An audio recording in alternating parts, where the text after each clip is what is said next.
9h08 sur Boursorama et TV Finance. L'heure d'accueillir Mathieu Driol. Bonjour Mathieu. Bonjour Claire. Je rappelle que vous êtes analyste senior pour Day by Day. Avec vous, on va scruter les market movers. Alors, on va regarder les valeurs à la hausse ce matin. Poxel. Oui, Poxel, alors titre particulièrement volatile. Alors, un comportement assez surprenant, hein. On avait eu une séance assez spectaculaire à la fin octobre avec un plus 40%, un gap haussier énorme définissant une résistance à 7,97. Une autre séance début février, alors un tout petit peu moins volatile, plus 10, mais on était remonté à 7,97 en séance. On avait d'ailleurs ouvert sur ce niveau, puis derrière on s'était replié.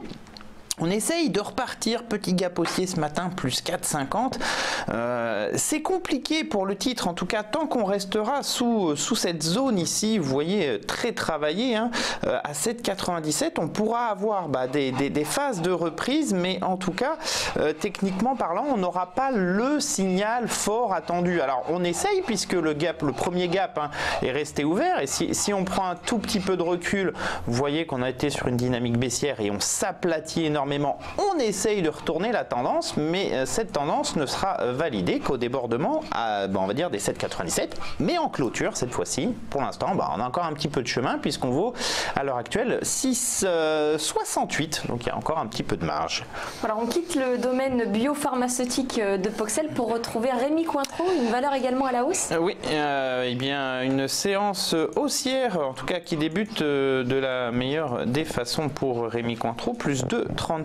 Alors le titre est sur une dynamique haussière très régulière de moyen long terme, hein, vous voyez, entamé en 2015, en septembre 2015. Depuis, c'est une succession de creux et de sommets ascendants, alors plus ou moins volatiles et avec des phases de correction qui peuvent être un petit peu dynamiques, notamment cette dernière, hein, depuis le sommet historique à 119,80 qui a provoqué un excès baissier sous le support majeur, vous voyez, ancienne résistance très travaillée, puis redevenu support ensuite, petit excès baissier, mouvement ensuite à l'inverse, en fait, une force de rappel qui relance la tendance haussière, confirmée ce matin par un gap vers 114,20. C'est une petite résistance comparée au plus haut à 119,80. En tout cas, la lecture haussière reste de mise sur Rémy Cointreau.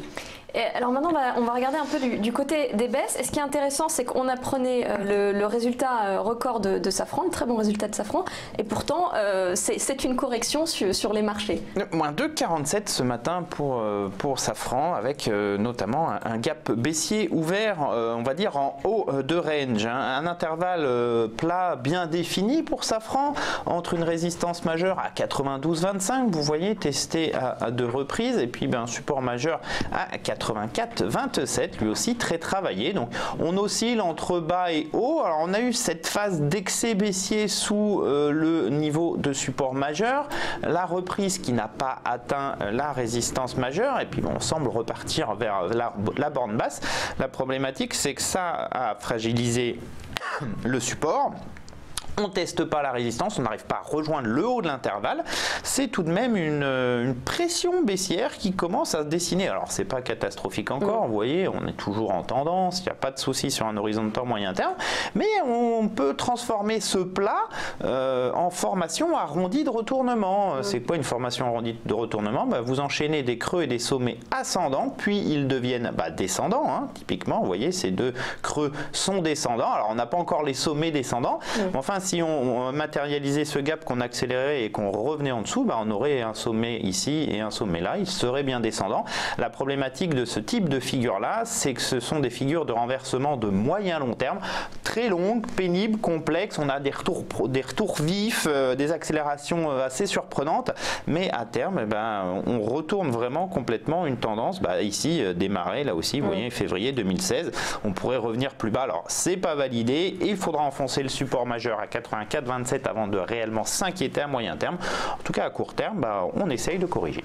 Donc c'est pas une réaction juste due ce matin en réponse aux résultats soit les investisseurs profitent des bons résultats pour dire effectivement je suis sur une bonne valorisation puisque les cours anticipaient ces bons résultats, ils ont été publiés.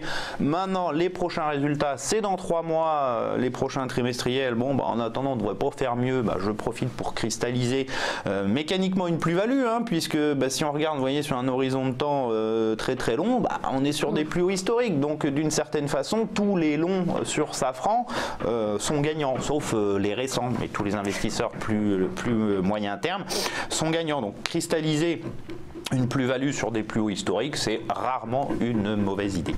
Un dernier mot sur Gecina, peut-être oui. Aussi, une valeur à la baisse. Alors un titre qui ouvre un gros gap baissier ce matin, moins 4,50. Alors là aussi, donc on est sur une tendance haussière, mais beaucoup moins dynamique. On a marqué des nouveaux plus hauts historiques à la fin janvier et depuis on corrige. On a enfoncé le support majeur à 151,60, oscillé autour et ce matin on se replie encore. Le prochain niveau d'importance c'est 136,62, donc méfiance, il y a un petit potentiel de correction. Merci Mathieu Driol. De rien. Je rappelle que vous êtes analyste senior pour Day by Day.